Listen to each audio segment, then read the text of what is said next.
नमस्कार दोस्तों। हम वैद्युत रसायन वाली यूनिट को स्टार्ट कर रहे हैं। सबसे पहले मैं आपको इस यूनिट में हम कौन कौन से टॉपिक पढ़ने वाले हैं उनके एक बार नाम बता देता हूं ताकि आपको जानकारी रहे। इस यूनिट में सबसे पहले हम वैद्युत रासायनिक सेल, उसके बाद सेल आरेख, उसके बाद इलेक्ट्रोड विभव व मानक इलेक्ट्रोड विभव, विद्युत रासायनिक श्रेणी, नैनसर्ट इक्वेशन, विद्युत अपघटनी सेल, विद्युत अपघटन के उत्पाद, और उसके बाद हम बैटरियों के बारे में पढ़ेंगे। लास्ट में इस यूनिट में हम संचारण के बारे में पढ़ेंगे। तो हम ले रहे हैं फर्स्ट ऑफ ऑल इस यूनिट का पहला वीडियो, और इसमें हम सबसे पहले बात कर रहे हैं वैद्युत रसायन क्या होता है। वैद्युत रसायन यानी इलेक्ट्रोकेमिस्ट्री एक केमिस्ट्री की ब्रांच है जिसमें हम विद्युत ऊर्जा का रासायनिक ऊर्जा में व रासायनिक ऊर्जा का विद्युत ऊर्जा में परिवर्तन का अध्ययन किया जाता है। अर्थात रसायन विज्ञान की वह शाखा जिसमें विद्युत ऊर्जा को रासायनिक ऊर्जा में और रासायनिक ऊर्जा का विद्युत ऊर्जा में अंतर परिवर्तन का अध्ययन किया जाता है, वैद्युत रसायन कहलाती है। तो ये रसायन विज्ञान की ब्रांच है, रसायन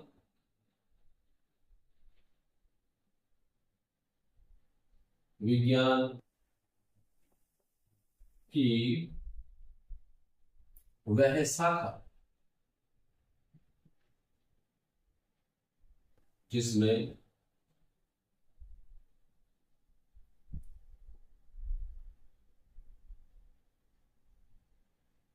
विद्युत ऊर्जा का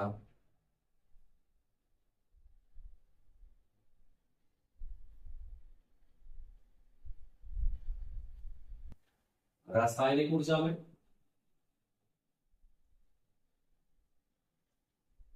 वह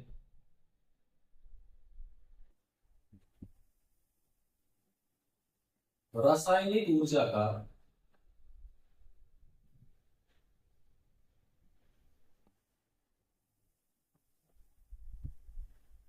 विद्युत ऊर्जा में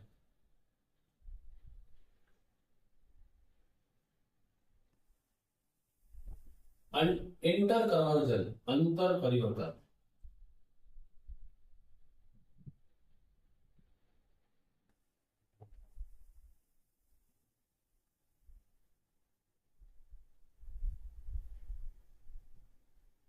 अध्ययन किया जाता है।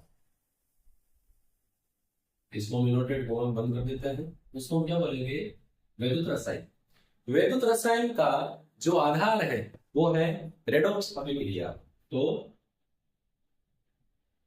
इलेक्ट्रोकेमिस्ट्री किस पर बेसिस है? तो ये है रेडॉक्स रिएक्शन, रेडॉक्स अभिक्रिया।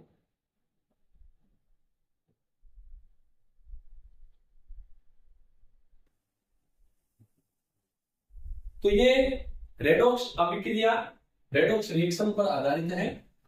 अब हम बात करते हैं सेल की। वह युक्ति जो रासायनिक ऊर्जा को विद्युत ऊर्जा में या विद्युत ऊर्जा को रासायनिक ऊर्जा में परिवर्तित करती है उसको हम बोलते हैं सेल। सेल जो है ये मुख्य रूप से दो प्रकार के होते हैं। पहला है विद्युत रासायनिक सेल,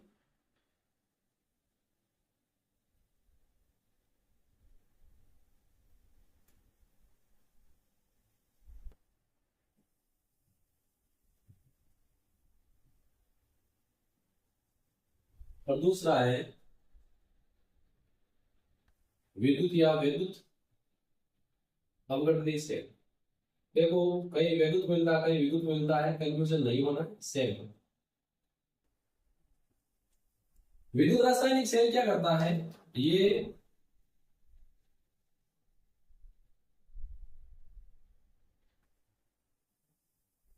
रासायनिक ऊर्जा को विद्युत ऊर्जा में कन्वर्ट करता है, और जो विद्युत अपघटनी सेल है ये विद्युत ऊर्जा को रासायनिक ऊर्जा में कन्वर्ट करता है।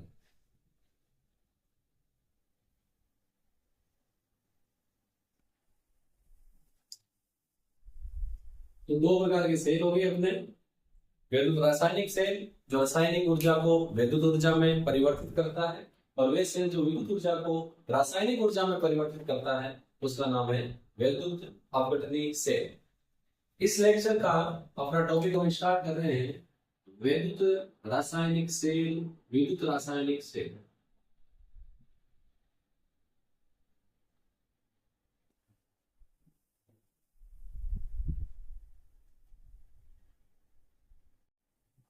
विद्युत रासायनिक सेल, जैसा कि हमें पता है, यह सेल रासायनिक ऊर्जा को विद्युत ऊर्जा में परिवर्तित करता है, और रासायनिक ऊर्जा का विद्युत ऊर्जा में परिवर्तन स्वतः परिवर्तित होता है। इसमें किसी बाह्य कारक की आवश्यकता नहीं होती है। सर्वप्रथम वैद्युत रासायनिक सेल का निर्माण ल्यूकी गैल्वेनी व अलेक्जेंडर वोल्टा ने किया था, इसीलिए इसको हम गैल्वेनिक सेल या वोल्टीय सेल भी कहते हैं। गैल्वेनिक सेल या वोल्टीय सेल के एग्जाम्पल की बात करें तो इसका सबसे अच्छा एग्जाम्पल है डेनियल सेल। यहाँ पर मैं आपको विद्युत रासायनिक सेल की क्रियाविधि समझाने के लिए डेनियल सेल का उदाहरण लूंगा, और क्योंकि एनसीईआरटी बुक में गैल्वेनिक सेल के लिए अलग से टॉपिक मेंशन है, तो उसको मैं बाद में आपके सामने डिटेल से पढ़ाऊंगा। लेकिन पहले मैं आपको विद्युत रासायनिक सेल की क्रियाविधि समझाने के लिए यहाँ मैं डेनियल सेल का उदाहरण ले रहा हूं। तो विद्युत रासायनिक सेल ये क्या करता है, ये है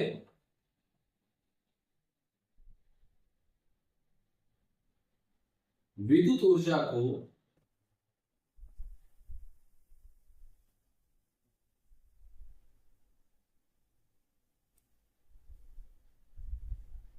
रासायनिक ऊर्जा में परिवर्तित करता है।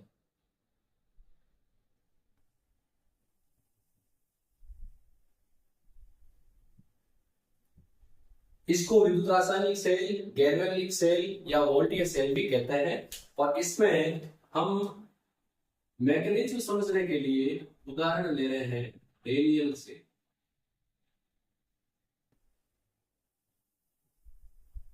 देखो, चाहे डेनियल सेल कहें या विद्युत रासायनिक सेल कहें, इनमें तीन पार्ट होते हैं, ए, बी और C. A for anode, B for bridge, salt bridge, और सी फॉर कैथोड। जो डेनियल सेल है, इसमें जो एनोड है ये जिंक धातु का होता है, और इसमें जिंक धातु जिंक सल्फेट के जलीय विलयन में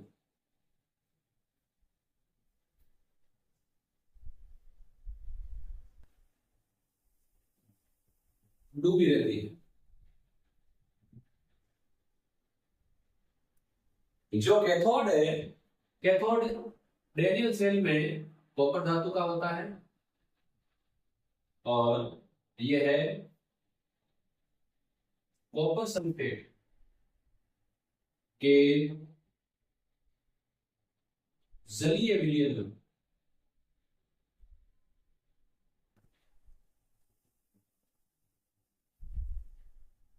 डूबी रहती है। और जो साल्ट ब्रिज है, ये एक यू आकार की नली होती है, यू शेप की नली।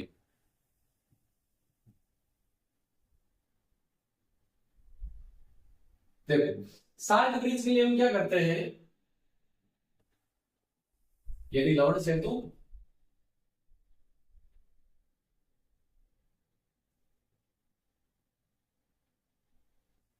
इसके लिए हम यू आकार की कांच की नली में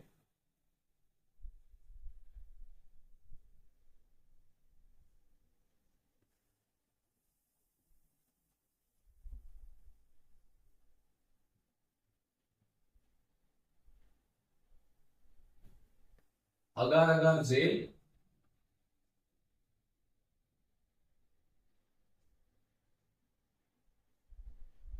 वह KCl पोटेशियम क्लोराइड का पेस्ट भरा होता है।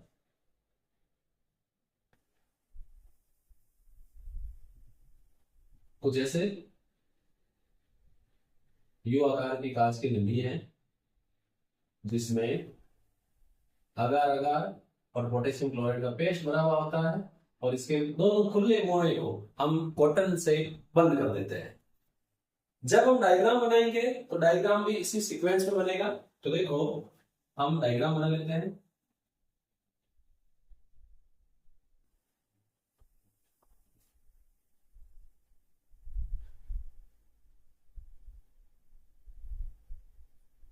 डायग्राम बनाना भी आना चाहिए, ये भी एक प्रैक्टिस से डेवलप होने वाली आर्ट है।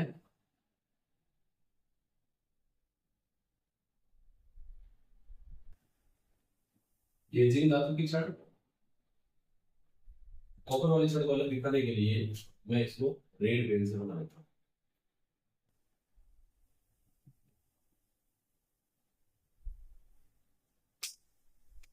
इन दोनों को हम जोड़ देंगे वायर से। यहाँ लगी हुई है कुंजी, यहाँ गैल्वेनोमीटर,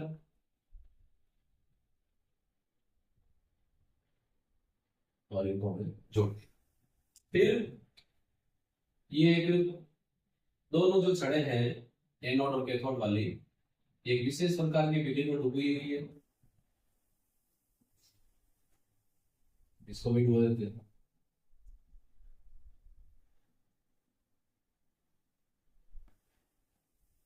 ये कैथोड है, किसका है? कॉपर का। ये धनावेशित होती है। ये है कॉपर सल्फेट का जलीय विलयन।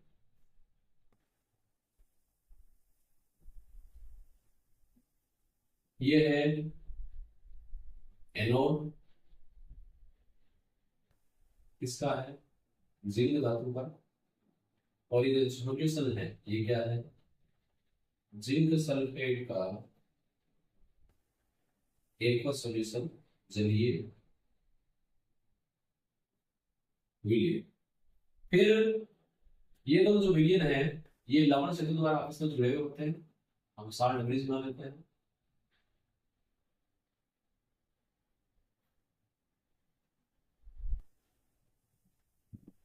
इसका आगे लिक्विड आर्ट, ये जो है ये पढ़ना है ब्रिज, दोनों को जोड़ने वाला लवण से।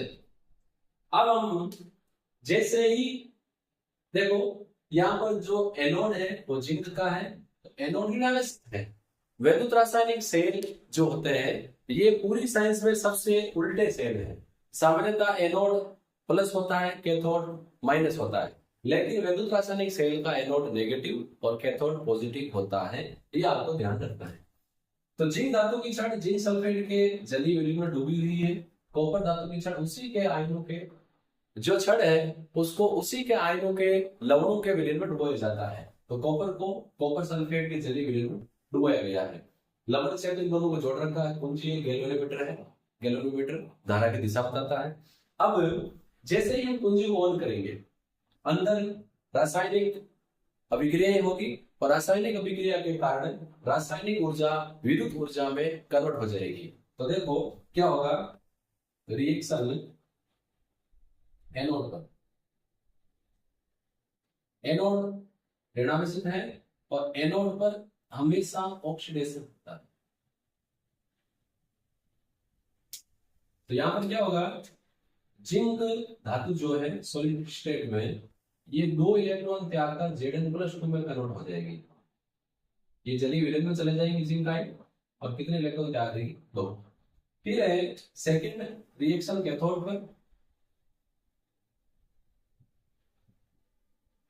कैथोड पॉजिटिव है और कैथोड पर हमेशा रिडक्शन होता है।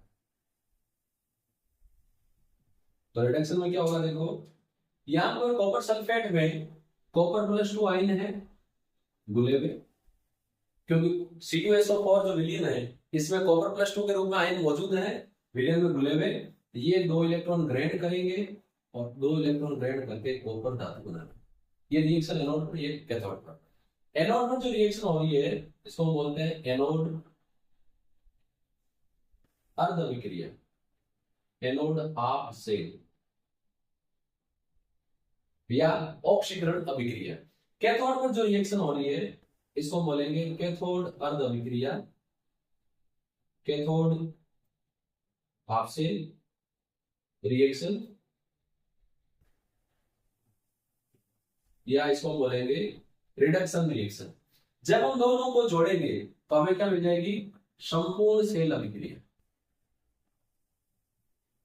गैल्वेनिक सेल की संपूर्ण सेल अभिक्रिया। तो देखो जब हम जोड़ेंगे तो 2 इलेक्ट्रॉन से 2 इलेक्ट्रॉन कैंसिल आउट हो जाएंगे, यहां बचेगा zinc solid plus copper aqueous phase में है, ये कन्वर्ट हो रहे हैं जिंक प्लस 2 में और साथ में मिल रही है कॉपर। तो यहां हम क्या देख रहे हैं? हम देख रहे हैं कि इलेक्ट्रॉन एनोड पर बन रहे हैं, कैथोड पर काम आ रहे हैं। तो इलेक्ट्रॉन का प्रवाह इस साइड होगा, इलेक्ट्रॉन जा रहे हैं, और धारा का प्रवाह इलेक्ट्रॉनों के प्रवाह के विपरीत होता है, विद्युत धारा ऐसे जाएगी।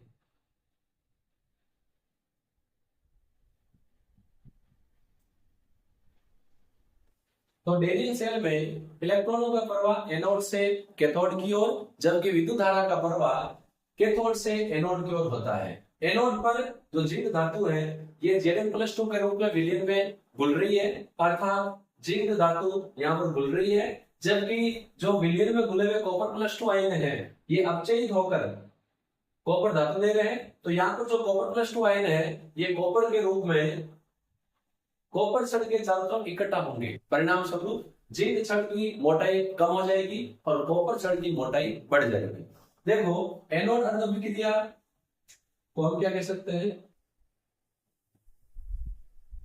बताया, लेकिन फिर भी लिख देता हूं, ऑक्सीकरण अभिक्रिया, और इसको हम क्या लिख सकते हैं? अपचयन अभिक्रिया। बोलिए क्या हो जाएगी? Redox reaction.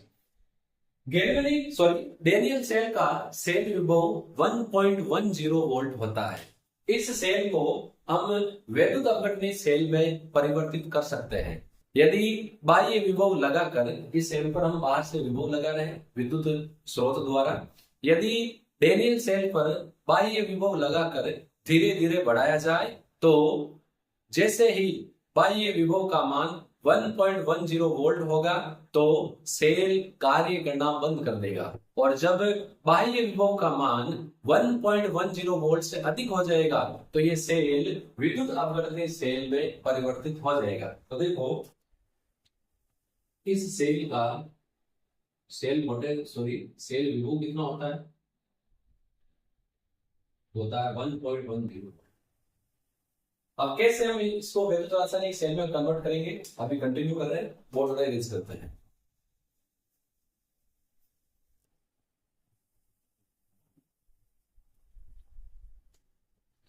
अपने विद्युत रासायनिक सेल हम पढ़ रहे थे,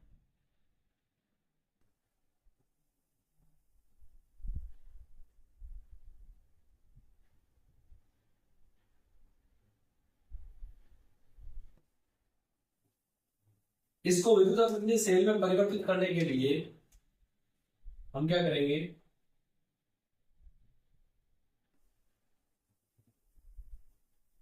बाह्य विभव लगाते हैं। तो देखो बाह्य विभव लगाने पर नंबर 1, जब बाह्य विभव का मान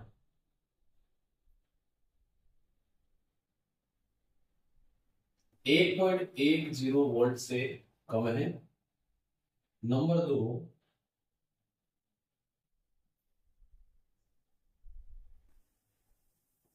बाह्य विभव का मान 1.10 वोल्ट के बराबर है।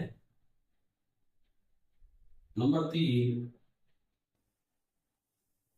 बाह्य विभव का मान 1.10 वोल्ट से अधिक। 3 कंडीशन। तो इसी सेल को हम थोड़ा सा चेंज कर लेते हैं, बाई विभव लगा रहे हैं, इसीलिए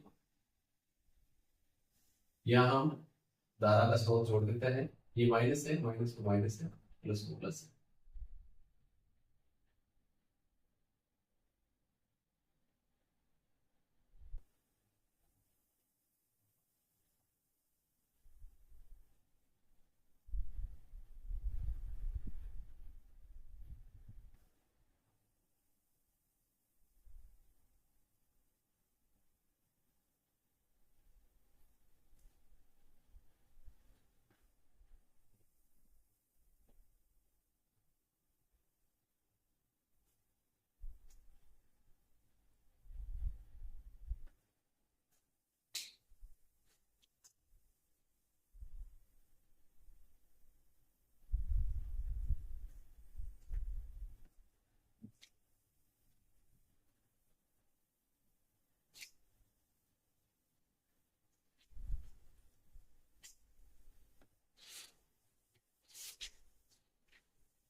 थोड़ा सा इसको चेंज कर लेते हैं।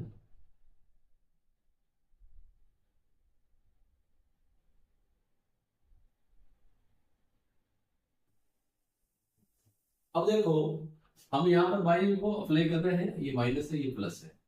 शुरू में क्या है, जो बाह्य विभव है इसका मान, इसको हम अगर ज्यादा कंफ्यूजन है इसको ऐसे समझ लेते हैं, रेजिस्टेंस है। अब देखो, नंबर एक, जब बाह्य विभव का मान 1.10 वोल्ट से कम है तो सेल जैसे कार्य कर रहा है, नॉर्मली डेनियल सेल की तरह ही कार्य करेगा। यहां पर इलेक्ट्रॉन का प्रभाव किस तरफ होगा, एनोड से कैथोड की ओर।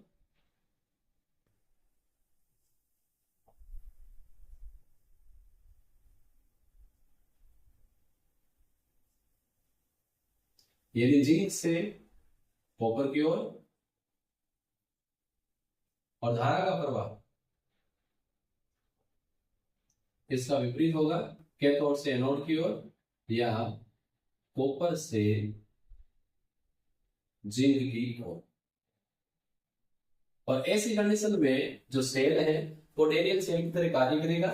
जब बाह्य विभव का मान 1.10 वोल्ट है, यानी आंतरिक विभव और बाह्य विभव जब बराबर होंगे तो सॉइल में कोई रिएक्शन नहीं होगी, कोई अभिक्रिया नहीं। अब क्योंकि कोई रिएक्शन नहीं होगी, इसीलिए ना तो इलेक्ट्रॉनों का प्रवाह होगा ना धारा का प्रवाह होगा। और जब बाह्य विभव का मान 1.10 वोल्ट से अधिक हो जाएगा तो उस कंडीशन में देखो सेल क्या हो जाएगा। मैं आपको समझाने के लिए छोटा सा डायग्राम बना देता हूं। ये जिंक की छड़, ये कॉपर धातु की छड़, इनको हमने जोड़ दिया है। फिर ये बाह्य विभव कॉपर,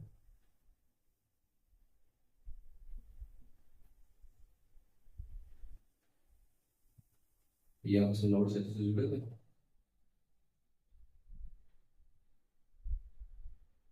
और ये उन्हीं के आयनों के विकर्ण विभव है जिस धातु की छड़ हमने ली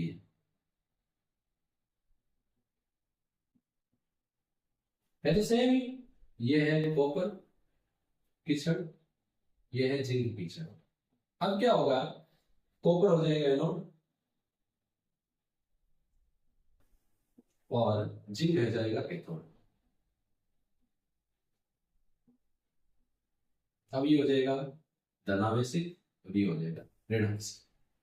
अब यहां पर हमने बाह्य विभव जब 1.10 वोल्ट से अधिक लगा दिया, ये रिएक्शन अपने आप नहीं हो रही थी, हमने बाह्य विभव से करवाई है। तो ऐसी रिएक्शन जो श्वेते नहीं होती उसको हम बोलते हैं अश्वेते प्रक्रम। तो यहाँ पर वैद्युत अपघटनी सेल में विद्युत ऊर्जा को रासायनिक ऊर्जा में बाह्य विभव लगाकर करवाया जाता है, इसीलिए इसको हम अश्वेते प्रक्रम कहते हैं। क्योंकि ये अपने आप नहीं हो रहा था, बाह्य विभव लगाने पर जिंक कैथोड की तरह कार्य कर रहा है, कॉपर एनोड की तरह कार्य कर रहा है, इसीलिए इसको हम बोलते हैं अश्वेते प्रक्रम। तो जब रासायनिक ऊर्जा का विद्युत ऊर्जा में परिवर्तन होता है तो वो प्रक्रम है श्वेते, और रासायनिक ऊर्जा का विद्युत ऊर्जा का रासायनिक ऊर्जा में जो परिवर्तन है वो होता है अश्वेते।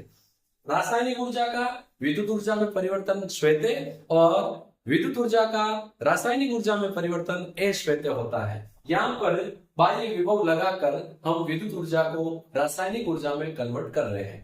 अब क्योंकि जिंक कैथोड है, कॉपर एनोड है, तो यहाँ पर क्या होगा, ऑक्सीकरण होगा, यहाँ पर क्या होगा, अपचयन होगा।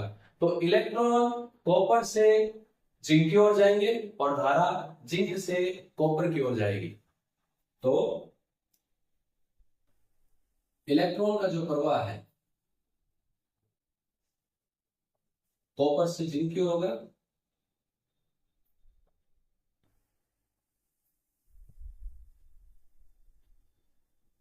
और जो धारा का प्रवाह है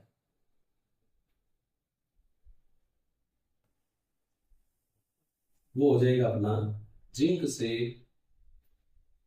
कॉपर की ओर। तो जैसा कि हमने शुरू में कहा था कि इलेक्ट्रोकेमिस्ट्री में हम विद्युत ऊर्जा का रासायनिक ऊर्जा में और रासायनिक ऊर्जा का विद्युत ऊर्जा में अंतर परिवर्तन का अध्ययन करते हैं। तो डेनियल सेल में रासायनिक ऊर्जा का विद्युत ऊर्जा में परिवर्तन श्वेते होता है, ऑटोनोमस होता है, जबकि विद्युत अपघटनी सेल में डेनियल सेल विद्युत रासायनिक सेल है, जबकि विद्युत अपघटनी सेल में विद्युत ऊर्जा का रासायनिक ऊर्जा में परिवर्तन अश्वेते होता है। बाह्य विभव लगाकर यह कार्य किया जाता है।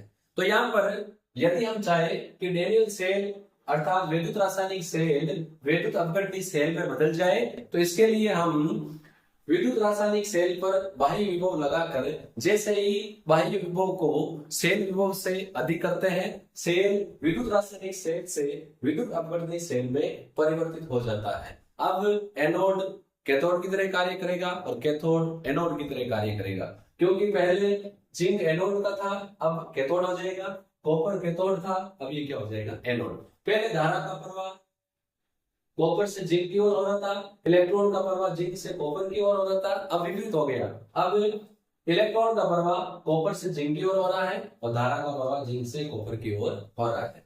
अब क्योंकि शुरू में ही मैंने बताया था कि अपनी बुक में एनसीईआरटी जो बुक है इसमें गैल्वेनिक सेल करके अलग से टॉपिक मेंशन किया हुआ है, इसीलिए मैं आपको इसके बारे में बता। गैल्वेनिक सेल को वोल्टेज सेल भी कहते हैं, तो मैं यहाँ ब्रैकेट में लिख देता हूं।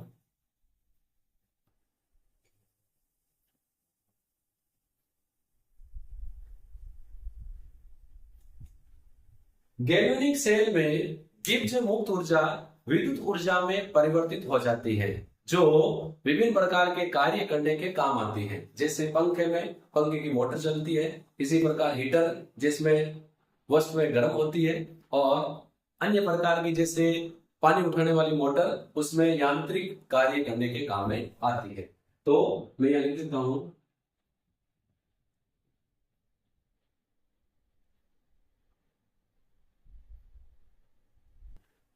इस सेल में गिब्स ऊर्जा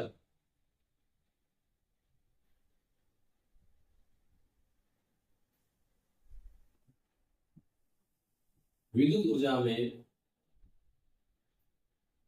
परिवर्तित हो जाती है।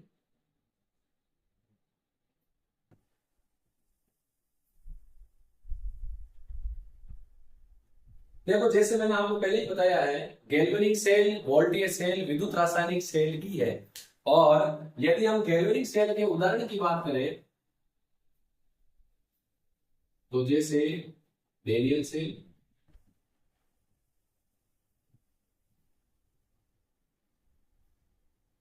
प्राथमिक सेल जैसे पेंसिल सेल है, जिसका उपयोग रिमोट और दीवार घड़ी में होता है। और सेकेंडरी सेल, द्वितीयक सेल, सीसा संचयक सेल, निकल गैल्वेनिक सेल। तो जो गैल्वेनिक सेल है इसमें गिब्स मुक्त ऊर्जा विद्युत ऊर्जा में रूपांतरित हो जाती है, जो विभिन्न प्रकार के कार्य करने के उपयोग में आती है। गैल्वेनिक सेल के एग्जाम्पल हमने ले लिए डेनियल सेल, प्राथमिक सेल, द्वितीयक सेल। डेनियल सेल को हमने अभी पिछले सेक्शन में डिटेल से पढ़ा था। जैसे ही हम गैल्वेनिक सेल के इलेक्ट्रॉनों को कुंजी की सहायता से ऑन करते हैं, एनोड पर ऑक्सीकरण होता है, कैथोड पर अपचयन होता है। यहां पर एनोड जिस धातु का बना होता है उसको उसी के आयनों के विलीन में डुबोया जाता है। कॉपर या यूं कहें कैथोड जिस धातु की छड़ का बना होता है उसको उसी के आयनों के विलीन में डुबोया जाता है। एनोड पर ऑक्सीकरण होता है, कैथोड पर अपचयन होता है, अर्थात इलेक्ट्रॉन एनोड से कैथोड की तरफ जाते हैं जबकि धारा कैथोड से एनोड की तरफ जाती है। तो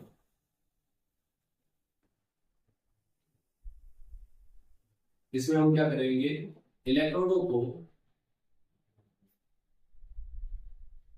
उसी के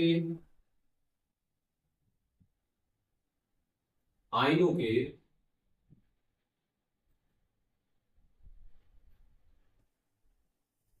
विलयन में डुबोया जाता है। जब हम डेनियल सेल की बात करेंगे तो उसमें तो एनोड जिंक का और कैथोड कॉपर का होगा।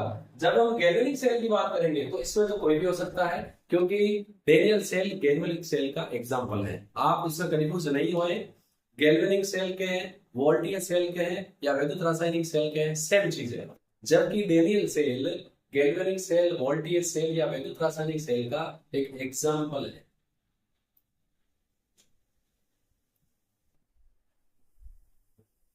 इलेक्ट्रॉनों को जोड़कर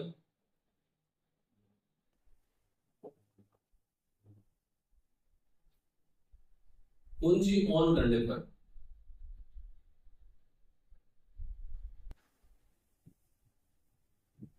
एनोड पर क्या होगा,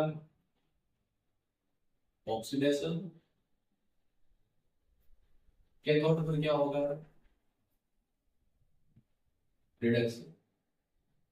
एनोड से कैथोड की तरफ इलेक्ट्रॉनों का प्रवाह होगा, जबकि कैथोड से एनोड की तरफ किसका प्रवाह होगा, धारा। इसको वैसे भी याद रख सकते हैं, OACR और ऑक्सीडेशन ए फॉर एनोड, यानी ऑक्सीडेशन ऑन एनोड और कैथोड पर क्या होगा, रिडक्शन। अब इसमें एक छोटा सा टॉपिक और रह गया है। मैं आपको फिर बता रहा हूं कि गैल्वेनिक सेल विद्युत रासायनिक सेल ही है और डेनियल सेल इसका एग्जांपल है। यदि हम यहां पर जिंक की जगह मान लो सिल्वर ले लें, या यहां हम आयरन धातु की छड़ ले लें और वहां सिल्वर धातु की छड़ ले लें, तो वो दूसरा गैल्वेनिक सेल हो जाएगा। लेकिन जब हम डेनियल सेल की बात करेंगे, डेनियल सेल गैल्वेनिक सेल है, और जब हम डेनियल सेल की बात करेंगे तो एनोड जिंक का होगा, कैथोड कॉपर का होगा। ये आप जरूर ध्यान रखें, क्योंकि डेनियल सेल गैल्वेनिक सेल का एक टाइप है। ये हमेशा जरूरी नहीं है कि गैल्वेनिक सेल में एनोड जिंक का ही हो, कैथोड कॉपर का ही हो, अन्य धातुओं के इलेक्ट्रोड भी लिए जा सकते हैं। अब इसमें जो टॉपिक रह गया है वो है लवण सेल। इसमें आपको डाउट नहीं होना चाहिए, क्योंकि मैंने गैल्वेनिक सेल को डेनियल सेल का एग्जांपल लेकर डिटेल से समझाया है। जब भी हम दोनों इलेक्ट्रॉनों को जोड़ेंगे, धारा का प्रवाह कैथोड से एनोड की ओर होगा, इलेक्ट्रॉनों का प्रवाह एनोड से कैथोड की ओर होगा। एनोड पर ऑक्सीकरण होगा, कैथोड पर रिडक्शन होगा। एनोड पर होने वाले अभिक्रिया को एनोड अर्ध अभिक्रिया या ऑक्सीकरण अभिक्रिया कहते हैं, जबकि कैथोड पर होने वाले अभिक्रिया को कैथोड अर्ध अभिक्रिया या अपचयन अभिक्रिया भी कहते हैं। जब कैथोड और एनोड पर होने वाली रिएक्शन को जोड़ा जाता है तो हमें संपूर्ण सेल अभिक्रिया प्राप्त होती है। अब आते हैं लवण सेतु। लवण सेतु एक कांच, यू आकार की कांच की नली होती है जिसमें अगार अगार और पोटेशियम क्लोराइड का पेस्ट भरा होता है। पोटेशियम क्लोराइड के स्थान पर हम पोटेशियम नाइट्रेट या सोडियम नाइट्रेट भी यूज कर सकते हैं। अब सवाल आता है कि इसका कार्य क्या है। ये देखो, इसका एक कार्य ये है, ये आंतरिक परिपथ को पूरा करता है, यानी दोनों जो वैद्युत अपघट्यों के विलयन है इनको जोड़ता है। सेकंड है, ये दोनों वैद्युत अपघट्यों के विलयनों को विद्युत उदासीन बनाए रखता है। कैसे? मान लो हम जैसे ले रहे हैं पोटेशियम क्लोराइड, इसमें एक पोटेशियम है, इसमें एक है क्लोराइड। अब यहाँ पर एनोड पर इलेक्ट्रॉन उत्पन्न हो रहे हैं, जैसे जिंक था तो इस पर प्लस चार्ज आ रहा है, तो इसके क्लोराइड आयन आकर इसके धनावेश को संतुलित करेंगे। कैथोड जो है, यहाँ पर इलेक्ट्रॉन काम में आ रहे हैं, इसीलिए यहाँ क्या है, ऋणावेश ज्यादा आ रहा है, इसीलिए इसका धनावेश यानी के प्लस यहाँ पर आकर इसको विद्युत उदासीन बनाए रखेगा। तो लवण सेतु के जो कार्य है, पहला ये है इंटरनल सर्किट, आंतरिक परिपथ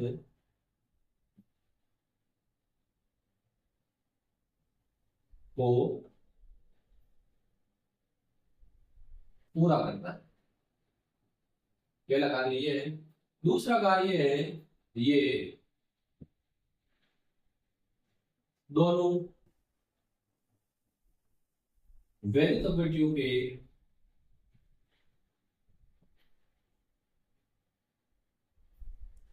विलयनों को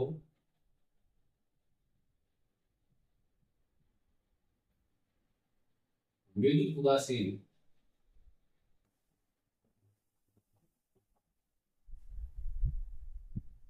बनाए रखता है।